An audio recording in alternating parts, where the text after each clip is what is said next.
अस्सलाम वालेकुम। तो अढ़ाई दिन के झोपड़े के बाद अब जो मेरा नेक्स्ट लुक है डेस्टिनेशन वो है तारागढ़ दरगाह। तो आज मैंने तारागढ़ दरगाह को विज़िट किया। ये आप देख सकते हैं, यहाँ से सीढ़ियों से मैं मज़ार के अंदर एंटर कर रही हूँ। ये मज़ार बहुत खूबसूरत है और बहुत ज़्यादा मतलब इसका भी बहुत ज़्यादा नाम है। लोग दूर दूर से यहाँ पर आते हैं। तो एंट्री में आप देख सकते हैं कि इस तरह से आपको जगह जगह ये इस तरह से गुंबद दिख रहे हैं यहाँ पर। तो बहुत दूर दूर से लोग आते हैं और यहाँ पर अपनी जायज़ दुआओं के लिए लोग विज़िट करते हैं इस जगह को। एंट्री में जब आप एंटर करेंगे तो यहाँ पर आपको कुछ शॉप्स वगैरह नज़र आ जाएंगी। उन शॉप्स पे आपको बहुत सारी अच्छी अच्छी चीज़ें रिलेटेड टू इस्लाम मिल जाएंगी।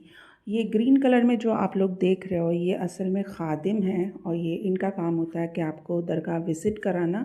लेकिन यहाँ पर भी कुछ इसी तरह से है कि मतलब आपसे पैसों की डिमांड बहुत ज़्यादा की जाती है, बट आपको हर जगह इतना नहीं देना है, आपको अपने हिसाब से ही देना है जहाँ पर भी देना है। तो ये सारा आप देख रहे हैं। अभी हम मेन मज़ार में नहीं पहुँचे अभी हम, क्योंकि काफ़ी बड़ा बना हुआ है ये भी। तो अभी मैं स्लो स्लो जा रही हूँ उस तरफ, जिससे कि मैं आपको पूरा इसका व्यू दिखा सकूँ। यहाँ पर देखिए, यहाँ से ही शुरुआत हो जाती है। खादिम आपको अपने साथ लेके जाएंगे।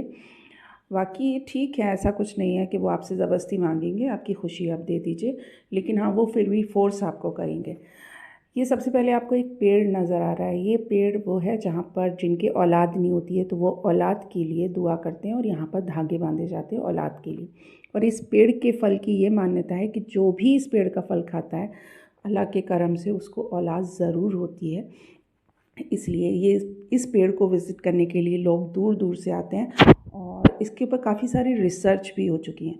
इधर बाहर आप देख सकते हैं ईरान के सुप्रीम लीडर्स के भी फ़ोटो लगा हुआ है यहाँ पर, आयतुल्लाह खamenei साहब का। ये मज़ार है, मैं इसके अंदर एंटर कर रही हूँ अभी।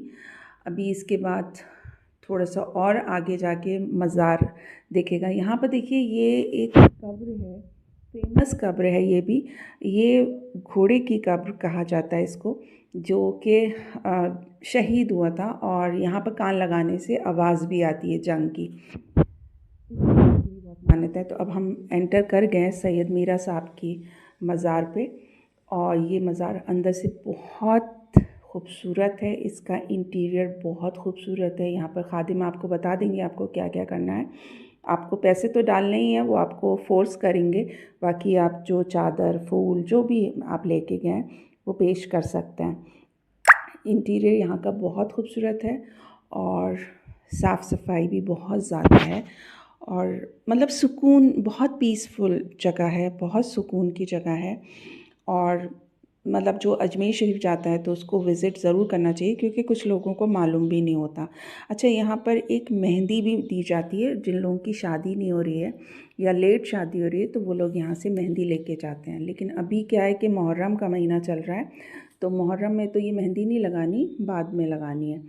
तो यहाँ पर मैंने बहुत देर मैं रही इसके अंदर और उन्होंने कहा कि आप आराम से वीडियो भी बना लीजिए। मैंने कहा मुझे वीडियो बनाना है, तो उन्होंने कहा कि ठीक है बना लीजिए, बट चुपचाप बनाइएगा।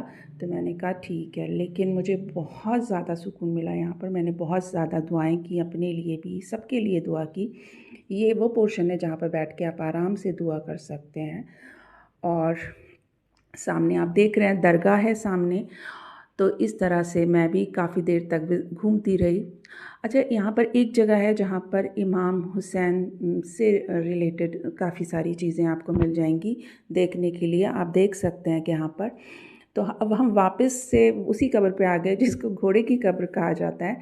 यहाँ पर लोग चने की दाल दे रहे थे और दालें दे रहे थे, क्योंकि लंगर के लिए। इसके अलावा पैसे भी दिए जा रहे थे और इवन जो दे रहे थे उनके नाम नोट किए जा रहे थे।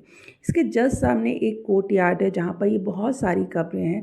कहा जाता है ये उन सैनिकों की कब्रें हैं जो कि आपके साथ मतलब जो शहीद हुए थे। अब वो जंग कौन सी थी इतना तो मुझे नहीं पता, बट हाँ ये कब्रें जो हैं उन सोल्जर्स की कब्रें हैं जो कि जंग में शहीद हुए थे। ये भी दूर दूर तक काफ़ी सारी कब्रें हैं, 14-15 से भी ज़्यादा कब्रें हैं। यहाँ पर बहुत सारे कबूतर थे जिनको आने जाने वाले लोग जो थे वो दाना डाल रहे थे और वो उनको खा रहे थे। मुझे देख के बहुत सारे कबूतर जाने लगे तो मैं वापस आ गई, क्योंकि इधर मेरा कोई काम भी नहीं था, बस मुझे वीडियो बनाना था। बाहर निकलने के बाद ये भी खादिम हैं जिन्होंने मुझे इस पेड़ के बारे में पूरी हिस्ट्री बताई और बहुत अच्छे से बताया। उन्होंने कहा कि सबसे पहले जो औलाद हुई थी वो एक हिजड़ा या किन्नर कह सकते हैं, उसके औलाद हुई थी। तो ये पेड़ की, इसके ऊपर रिसर्च भी हो रही है, भारत सरकार ने रिसर्च कराई है इस पेड़ के ऊपर, लेकिन औलाद होती है, ये गारंटीड है अल्लाह के फजलो करम से। यहाँ पर बहुत सारे लोग बैठे हुए हैं जो कि संदल दे रहे हैं, मेहंदी दे रहे हैं और इस पेड़ का बीज भी दे रहे हैं। उसका पूरा प्रोसेस भी बता रहे हैं कि आपको कैसे इन चीज़ों को इस्तेमाल करना है। तो बहुत सारे लोग जो हैं वो यहाँ विज़िट करते हैं, बे औलाद हैं तो वो इस पेड़ का बीज लेके जाते हैं खाने के लिए। बाकी दरगाह के आसपास इस पेड़ के ऊपर मन्नत के धागे, चूड़ियाँ लोगों ने बांध रखी थी, जिनकी भी मुरादें होंगी औलाद के लिए। तो ये पेड़, इसमें आप देख नहीं सकते, येलो कलर का फल लगा हुआ था छोटा छोटा, जो कि नहीं आया, कैप्चर नहीं कर पाई मैं उसको। ये बाहर आके फूलों की दुकान है। ये जो हैं भाई, इन्होंने मुझे सारी इस चीज़ के बारे में पूरा डिटेल बताया। इवन इन्होंने मुझे वो फल भी दिखाया, लेकिन वो मेरे मोबाइल के कैमरे में नहीं आ पाया। तो इन्होंने मुझे ये भी बताया कि बहुत सारे साइंसदां भी इसके ऊपर रिसर्च कर चुके हैं और उन्होंने मतलब इसके ऊपर रिसर्च की है, तो ये बिल्कुल फैक्ट है कि हाँ औलाद हो जाती है। उसके बाद बाहर निकल के आई तो ये कुछ छोटी छोटी दुकानें लगाई हुई हैं लोगों ने, और इन दुकानों पे आपको अंगूठियाँ और ये सारी चीज़ें बड़ी रीज़नेबल मिल जाएंगी। आसपास अगर आप देखेंगे इस दरगाह में तो आपको काफ़ी अच्छा इंटीरियर मिलेगा, काफ़ी अच्छे यहाँ पर इसको इंटीरियर या कह सकते हैं, या फिर इसके कंस्ट्रक्शन में काफ़ी पैसा लगाया गया है। फ्लोर वगैरह आप देख सकते हैं, बहुत क्लीन है, बहुत रौनक है और बहुत सुकून है यहाँ पर। इसके साथ ही अगर आप यहाँ पर विज़िट करेंगे तो आपको ये भी नज़र आ जाएगा कि आसपास चाय वाय की दुकानें भी हैं, जहाँ पर लोग आराम से अपने लिए कुछ भी खाने पीने का ले सकते हैं, क्योंकि लगता है कि इतनी दूर जा रहे हैं तो लोग लेके जाते हैं, बट यहाँ पर सब कुछ मिलता है। हाँ, थोड़ा महंगा मिलता है, ये है कि यहाँ पर काफ़ी चीज़ें महंगी हैं, पानी से लेके चाय तक, लेकिन फिर भी आप ले सकते हैं। इतना महंगा नहीं है कि आप नहीं ख़रीद सकते जब आप इतनी दूर जा रहे हैं। तो ये चाय वाले भैया हैं जो यहाँ पर आपको मिल जाएंगे चाय वाय देने के लिए।